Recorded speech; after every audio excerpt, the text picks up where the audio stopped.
My name is Helena Moore. I am born and raised in Philadelphia, Pennsylvania, and I currently work at the FBI's Washington field office. I have been an agent for a little over 5 years. I had a career before I joined the FBI. I was in the Air Force. I took some time off to raise my children and get them back to school before I felt comfortable returning to the workforce. And when I returned to the workforce, I was just on FBI Jobs website and thought, oh, this is something that I could do. And so I initially re-entered the workforce as a member of the FBI's professional staff. When I did that, the special agent in charge of my field office at the time was a Black woman. And I remember having the opportunity to just briefly talk with her and just in passing a few more times speak with her, and I was just blown away by how completely fabulous she was, how intelligent she was, how just very firm but professional that she was.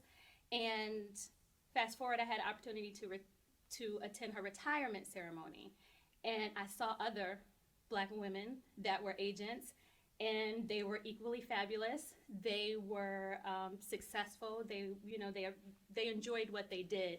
And so that was when the seed was planted. And I just remember thinking, I did not know that there were Black women that were FBI agents. And so for me, it was a living example of how representation matters, because I don't know that that seed would have ever been planted had I not seen these women just being themselves and becoming agents and just excelling. I did my research. Luckily for me, I was already on board with the FBI, so I made it my mission to talk with other agents to see what they enjoyed about their job, to see what they felt like it would take for someone to become an agent. And I did it very discreetly. I didn't do it telling them that I was planning to make this my goal, because I didn't want the responses to be filtered on whether people thought I could do it or whether they thought I couldn't do it. So I made sure that I had an informed perspective of what it took to become an agent. And then I just did an honest assessment of where I was at the time, specifically my fitness level, and I just went from there. I am positive that I would be a teacher. I have always been a fan of teachers. I can remember the teachers in my life that made an impact on me. And I think teaching is a very noble and underrated profession. The most rewarding part of my job as a case agent is actually having the opportunity to work with victims. I think that it takes a lot of strength to tell your story. There's a lot of embarrassment sometimes. There's a lot of shame that comes along with people that have been victimized. And I take great pride in the fact that victims trust you enough to tell you their story. So I have found it very rewarding to be able to bring them through the judicial process and just see them express some type of optimism for their future. What I've learned about myself personally since becoming an agent is that being an agent is what I do, and I love that, but that I also have to remember to bring who I am to work every day. And so for me, that is an ongoing life lesson that I'm learning to do. What I've learned about myself professionally as an agent is that I have a quiet, unassuming strength that I'm able to pull from that allows me to remain calm in the midst of chaos. I think one of the myths about being an FBI agent that is not true is that we're all one type. I think that sometimes people put us in a box and they think that, all FBI agents are maybe rigid, or, they're the pocket protectors and they're just, about one thing. And that could not be farther from the truth. We're a very diverse agent corps. And that is one of the things that definitely drew me to the position as well. I think one of the myths about being a Black FBI agent that is not true is that we are here to check a diversity box for the FBI. I think that that is a way to kind of discredit what Black FBI agents can bring to the table. I think that we have a background that is very different. So some of us have had careers before. Some of us have been a part of the professional staff before, and some of us have been in the private sector. So I think to say that we are just here as, you know, checking a diversity box is to discredit some of the experiences that we've had. If I could choose a dream location to serve as an agent, I think it would be between two places. I think the first would be London, and I had an opportunity to travel to London, and I just completely fell in love with the vibe there and the culture. And my second would be Rome, and for the same reasons. I had an opportunity to travel there, and I can definitely see both places being somewhere that I would thrive and do good work. I would tell young African American boys and girls about the FBI and what they should or shouldn't do to become an FBI agent. The first thing I would tell them is that it's an attainable goal. I would tell them that it starts with making good decisions and continuing to make good decisions. And that first good decision should be believing in themselves, believing that they can do it, believing that they are worthy of making this an attainable goal. And then to put safeguards in place to make sure that they are surrounding themselves with people that are in line with where they see themselves going, make sure that they are identifying good role models. And I would also tell them that a lot of people don't know that the FBI has several community outreach programs that are geared toward youth, specifically African American youths. I would tell them to go on the internet or call their local FBI field office and ask them what programs are available to me so that I can learn more about the FBI.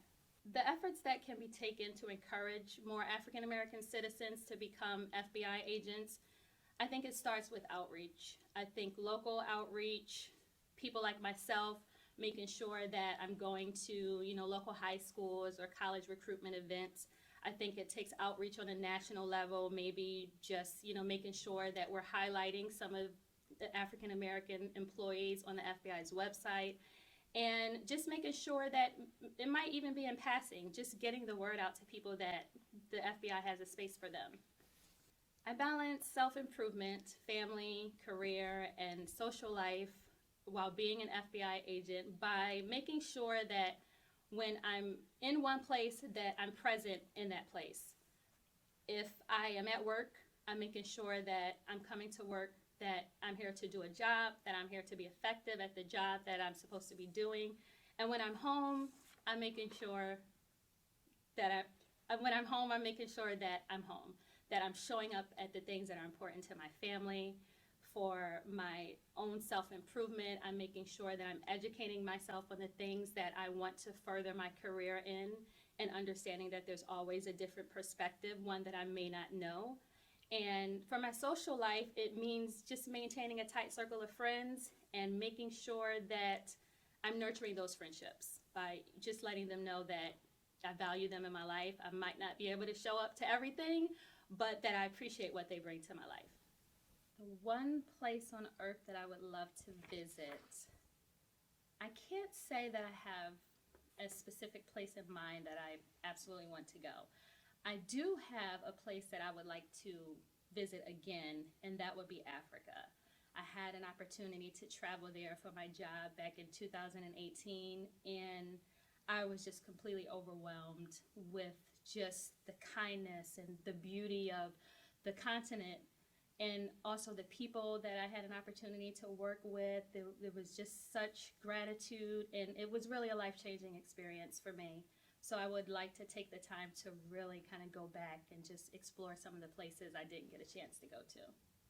In my spare time, I can be found laughing. I love to laugh. I love to run. A good book is always something that you can probably find in my hand if I'm at home. And I love to do karaoke. My kids are completely embarrassed by my singing abilities, but it's something that brings me joy. And just spending time at home with my loved ones and my dog. I am currently reading Memorial Star by Lee Woodriffe.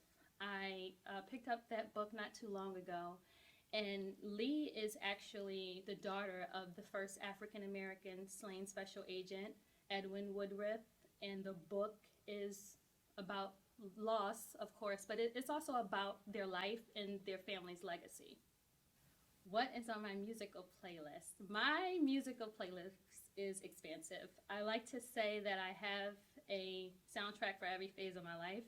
So you can find anything from old school gospel, like the Clark sisters, to old school hip hop and R&B, Eric B and Rakim, Nas. Find some Biggie on there. A couple of my Philly favorites like Meek Mill and Freeway, and then just 90s R&B with the dash of Beyonce. A quote that I would use for fellow agents that are currently serving would be to always bring your own sunshine. Always bring what you have to the table, and don't get caught up in feeling like you have to say something the way that somebody else said it or approach something the way that somebody else approached it. I think there is so much power in being who you are. A quote that I would share to encourage U.S. citizens would be to never underestimate the power that they have to change a situation for the better. I think about some of my best and most favorite cases that came to me were because of a U.S. citizen that was vigilant, that was not afraid to pick up the telephone and call the FBI tip line, or just to say something didn't feel right. So I would just say also to try to find the good in something every day. I know that we can get caught up in seeing and hearing and sometimes personally witnessing the bad in other things and maybe other people. But I think if we take the time to really focus on the good that's out there, I think that they will find that they can take comfort in those everyday things that make them feel safe. I think it was important for the FBI to celebrate the 100th anniversary of the African American agent for people like myself who are still here and who still can look to the diversity of the FBI and feel proud about that, but to also make sure that we're paying homage and that we're giving a certain amount of reverence to those that came before us and paved the way for people like myself. I would like to tell people that the FBI has a place for you. If you are thinking about it, if it's in the back of your mind, go to our website, see what we're about. If you know somebody that's a part of the FBI, don't be afraid to have a conversation with them about what the careers that the FBI can offer you.